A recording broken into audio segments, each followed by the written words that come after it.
Huge crowds come out in support of both candidates less than a week before Venezuela's presidential election.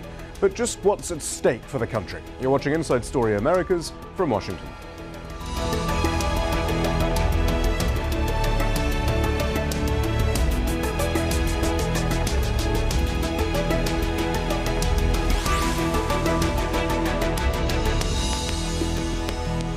Hello, I'm Shihab Rutansi. The streets of Venezuela's cities have been packed as rival presidential candidates hold some of their final rallies before Sunday's election. Having battled cancer for much of the last year, President Hugo Chavez is hoping to win another term in office.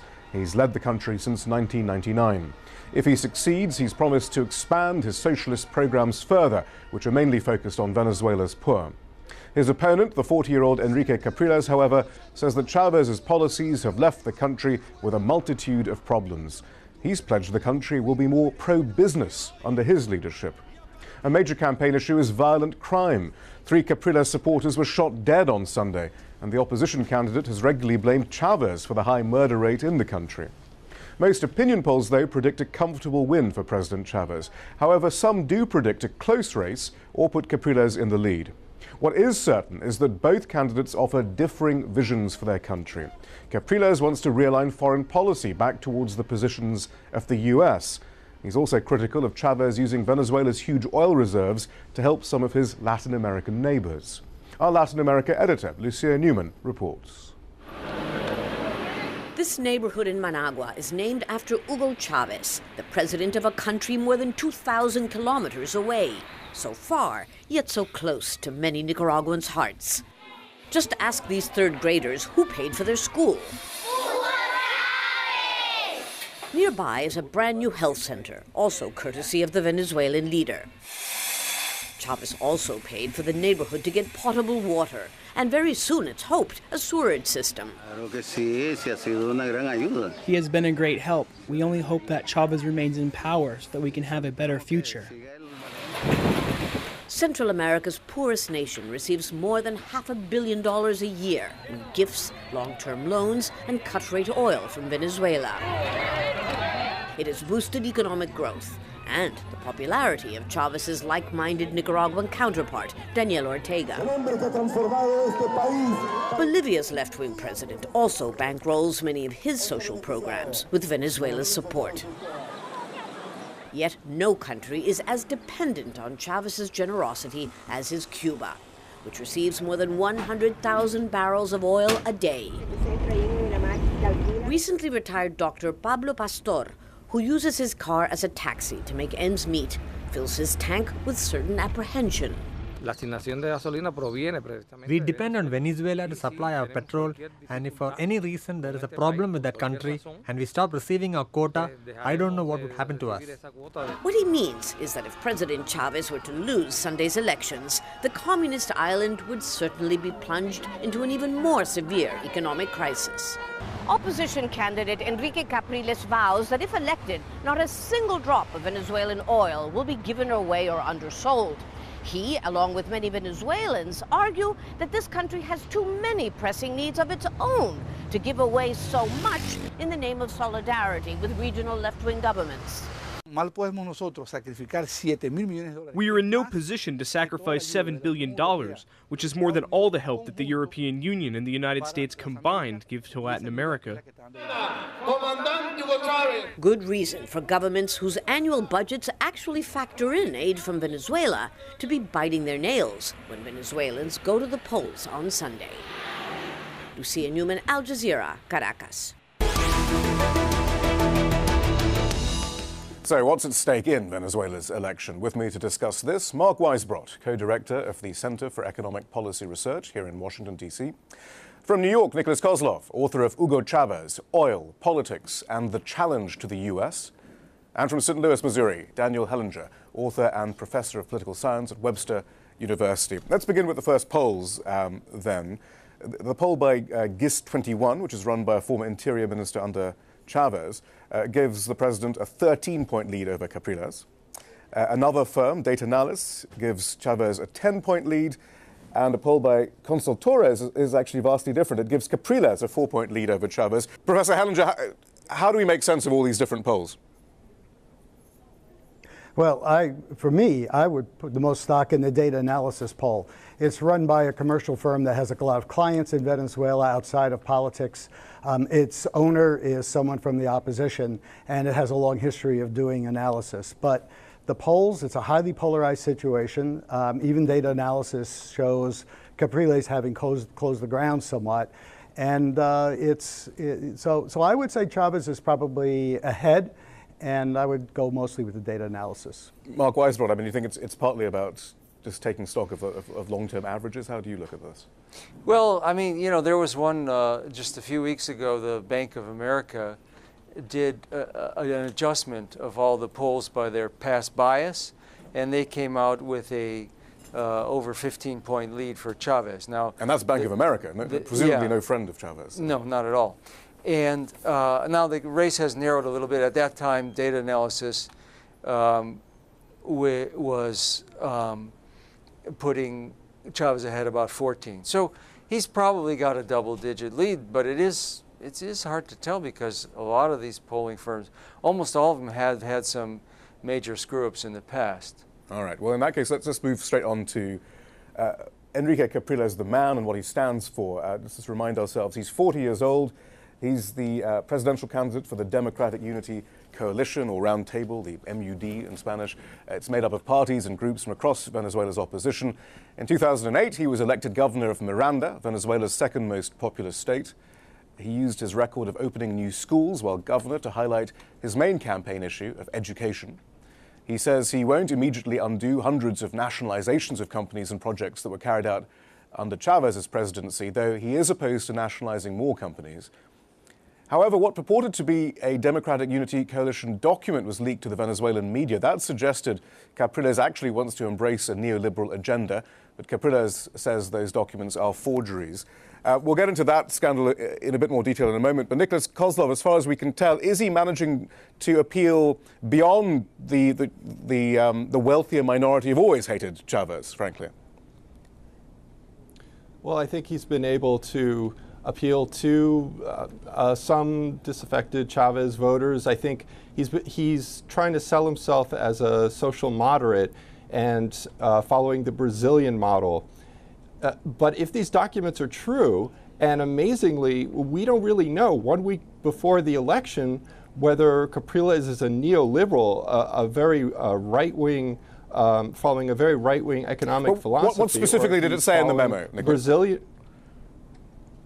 Well, the memo says that he would deregulate the banking sector, cut back on social spending, cut back on the communal councils, and cut back on the mercals, the government marketplaces which sell products at a discount to the poor. If that's true, then amazingly, 1 week before the election, we don't really know whether Capriles is a extreme right-wing conservative or following the Brazilian model of social development. And that is rather breathtaking for where we stand right now, 1 week before the election. Professor Hellinger, I think it's interesting that even before this memo, former President Lula of Brazil, who, obviously is the model that everyone cites, he said a victory for Chavez is not just a victory for the people of Venezuela, but also a victory for the people of Latin America. This victory will strike another blow versus American imperialism. So, the purported model for Capriles wasn't convinced in the first place. But what should we make of this memo?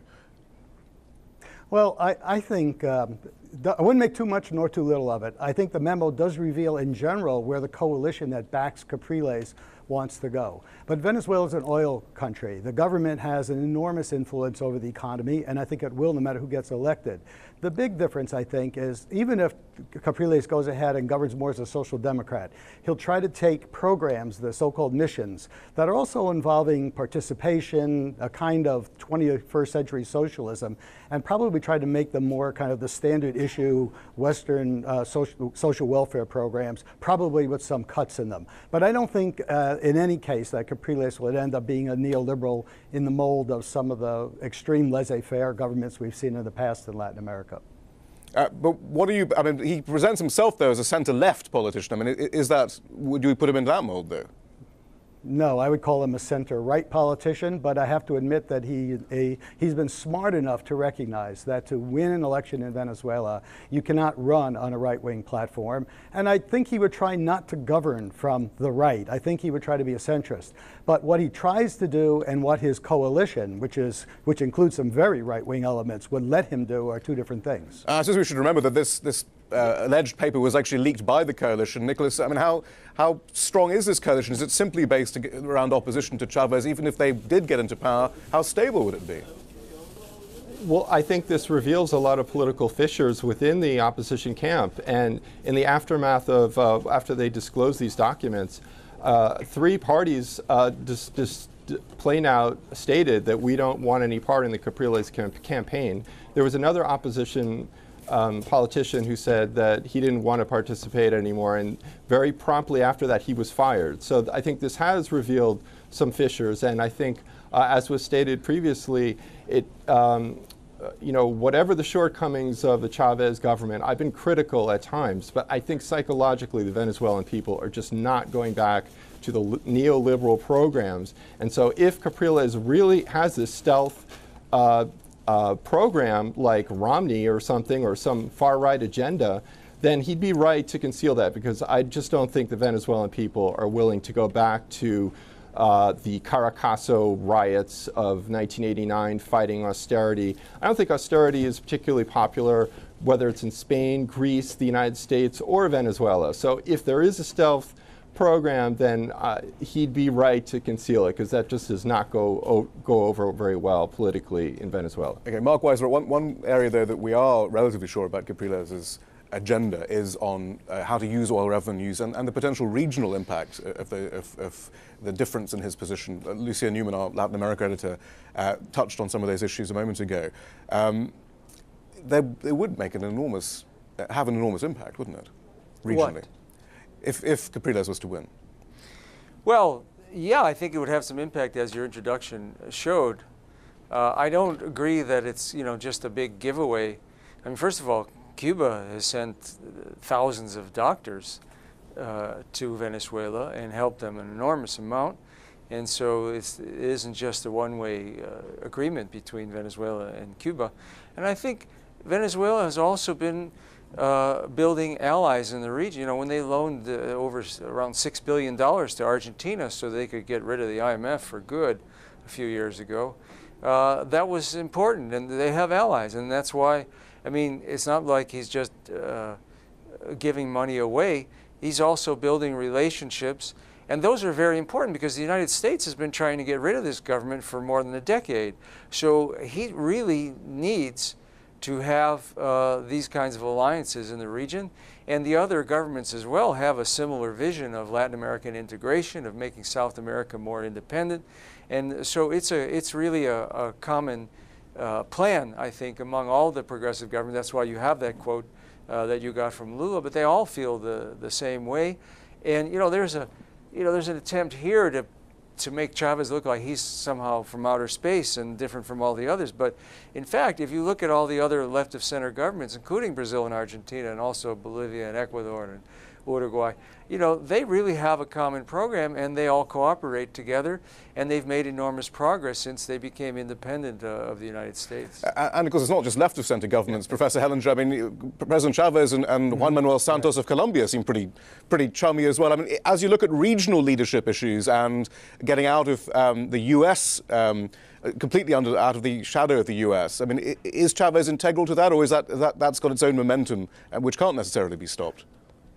Well, it probably slows some momentum. I mean, Chavez deserves some credit, I think, for being a leader on Latin American integration. On the other hand, it's much larger than Chavez. And as you were saying, even Santos, who's a conservative in Colombia, recognizes that he needs that kind of cooperation with the rest of Latin America can reduce the influence of the United States in his own country. I'd also add that some of these oil programs, they support very poor countries in the Caribbean. They support countries where Venezuela has traditionally, through its diplomacy, wanted to have influence. In fact, back in the days of the first government of Carlos Andrés Pérez, during the big boom of the 1970s, Venezuela also was involved in oil discount program to try to build alliances in the region. So in that sense, while Chavez has carried that further, it is an entirely new thing. Nick Kozlov, there, you have been critical of Chavez's foreign policy. They're not necessarily from the standpoint of Washington. Well, yeah, I was going to say, if the stakes on the domestic level are very high in this election, as we've discussed, I mean, in foreign policy, the geopolitical stakes are going to be nothing short of tectonic. Let's first talk about, say, Cuba. Capriles has said that the whole Cuban doctor program is going to be, quote unquote, under review. Well, I'm not necessarily such a huge fan of the Castro brothers, but I don't think that it would be such a great thing to withdraw tens of thousands of Cuban doctors which have benefited the Venezuelan poor. In other respects, I've been critical, as you say, of Chavez's foreign policy, not necessarily his engagement with other leftist Latin American countries, but with throwbacks like Belarus and Iran. And actually, I think this has opened up an unfortunate opening for Capriles, who has criticized Chavez and has said that if he's elected, he would totally change Venezuela's orientation towards Belarus, Russia, and some of these politically backward countries. And so I think that's been, in my personal view, quite a political miscalculation for Chavez, and he's opened himself up to criticism from Capriles. Mark Weisbrot, you mentioned the U.S. Is there any sense that the U.S. is looking, well, can we take it for granted that the U.S. is looking with some concern at another Chavez victory? We had Paul Ryan, the Republican vice presidential candidate, talk about how Romney would get tough with Venezuela if he was elected. But what role do you think the U.S. is playing, or how are they looking at this right now, do you think? Well, they don't want him. They've tried to get rid of him. I mean, they backed a military coup back in 2002. They've poured tens of millions of dollars, and still pouring millions of dollars into opposition groups in Venezuela. We don't even, I mean, that's what we have on the record, you know, from USAID and NED. We don't know how much. Endowment for Democracy. Yeah, we don't know how much. Actually, I have a Freedom of Information Act request in, but I haven't heard yet. Good luck with that. I think that's the average. Where the money's coming from. But anyway, they've processed one about every 160 days. Right. Well, I won't hold my breath. But so yeah. But I think what really is the thing that saves Venezuela from having to have really more destabilization from the United States is having these elections in the same year as the U.S. presidency. Like back in 2004, when there was the recall referendum, for example, you know, there was a large part of not only the Venezuelan right wing, but the U.S. right wing, which was very much represented in the Bush administration, that really wanted to not recognize the referendum results. And they had fake exit polls, and they had academic papers, and they had all this thing, wild conspiracy theories, which were very influential in Venezuela. I mean, the opposition boycotted the congressional elections in 2005, saying that the whole thing was stolen. And you see a little bit of that now. We are, actually. More and more reports are beginning to come out then suggesting that the election will be stolen, that the Electoral Council is completely biased. But then we had this rather interesting comment from Jimmy Carter just a few days ago. Here's what he had to say about the Venezuelan electoral system. But I think that the elections in Venezuela, although some people have criticized the result, which is Hugo Chavez having won, there's no doubt in our mind, having monitored very closely the election process, that he won fairly and squarely. As a matter of fact, of the 92 elections that we've monitored, I would say that the election process in Venezuela is the best in the world. They have a very wonderful voting system where you go in and you touch the screen and vote the way you want to, and instantly that touch screen result is recorded and can be transmitted electronically into the central counting headquarters, but it also prints out a paper ballot. And when you get through voting, you can not only have voted electronically, but you can look at the paper ballot and make sure that's the way that you wanted to vote. Then you put the paper ballot in a box, and you can go back and check the results later on if there's any doubt about it. Nonetheless, Professor Hellinger, we are getting more and more reports in the media about the potential for a stolen election. We have an interesting article by Patrick Duddy, the former U.S. ambassador to Venezuela for the Council for Foreign Relations, talking about, well, muttering, I suppose, about contingency planning for violence after the election and so forth. There are lots of rumors, again, about people not respecting the results. Is there any truth to that, do you think? Well, yeah. I mean, I think I don't think there's much truth to the idea that the election is going to be fraudulent.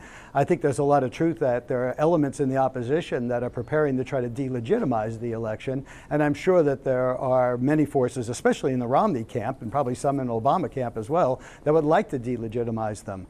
I think there's, it's kind of interesting to think what happens if Capriles were to win. The next day he wakes up with Chavez as the leader of the opposition, probably in the streets, and the National Assembly under the control of the Chavez party for at least another 2 years.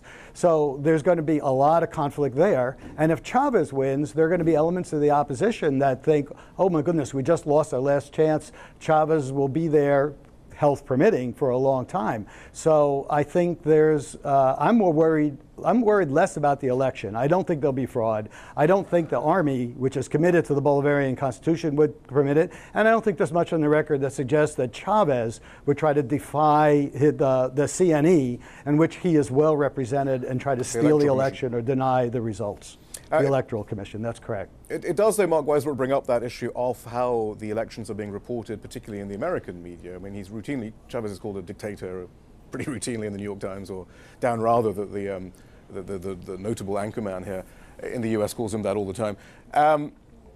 Also, on how the economy and Chavez's economic stewardship is discussed is quite interesting. And you've just come out with a report at the Center of Economic and Policy Research, which has asked if Venezuela's economic policy is sustainable. These are the findings, correct me if I get any of this wrong. After a collapse in oil prices, the country's economy went into recession between the first quarter of 2009 and the second quarter of 2010. The recovery was robust, though, you find, and by 2011 the economy had grown by 4.2%. It grew by 5.6% in the first half of 2012. And your report suggests the economy will continue to grow at a similar or higher pace for many years, partly due to the country's relatively low debt burden. In 2011, it was 45.5% of GDP. That's, if you were to compare that to the European Union, the EU has a debt of about 82.5% of GDP. Also, the economy has a sizable trade surplus, you argue.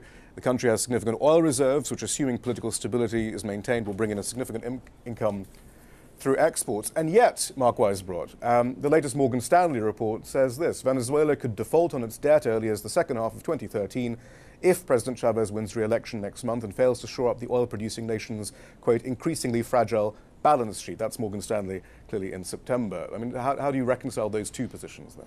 Well, for 13 years, all of the business press, almost all the business press, has been saying that the Venezuelan economy was going to collapse.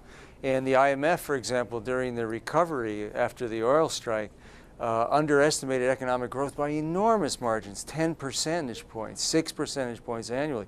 And they've always been saying this. They have all these disaster scenarios, and they've never come true. I mean, the first 4 years of the Chavez regime was very bad economically because he didn't have control over the oil company. And the people that were running it, the national oil company, PDVSA, were trying to overthrow the government. They literally had a strategy of military overthrow, according to the opposition itself.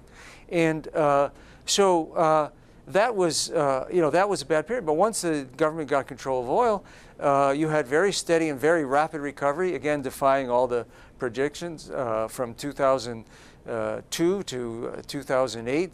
The economy basically doubled in size from the bottom to the top. And then you had a recession in 2009 with the world recession, and then you had recovery in mid-2010. So I think there's really nothing to these theories. I mean, the government has the ability, has a low, as you mentioned, a low level of debt. It has a big trade surplus. It has enough reserves. There really, there are a lot of distortions and imbalances. Do you think this analysis is partly because many in the business press simply don't get it, don't understand that social spending as a valuable tool, they're simply saying, well, according to their, in their monetarist paradigm, perhaps this should be a disaster. I mean, might that be it then? I don't know. They don't understand a lot of things. Inflation, for sure, they don't understand. I mean, inflation now, for the last 3 months, has been 13.7%, which is the lowest it's been in 4 years. And that has happened while the economy has accelerating growth. So clearly that goes against all of their theories that, the inflation in Venezuela is due to government spending or expansion of the money supply, the other things. They don't understand the exchange rate. I mean, there's a lot of misunderstanding, but there's also a lot of wishful thinking. I mean, they all want to see everybody who's writing about Venezuela in this country wants to see the economy collapse. Well, we're going to leave it there, I'm afraid, but we will definitely be revisiting this after the election when we get the results. But thank you, Nicholas Kozlov, Daniel Hellinger and Mark Weisbrot. And that's it from the team in Washington, D.C. for now. Don't forget to follow us on Twitter and Facebook, where you can find more information about the program. And we want to hear from you. Tell us what stories you think we should be covering. Send your ideas directly to us at InsideStory@aljazeera.net.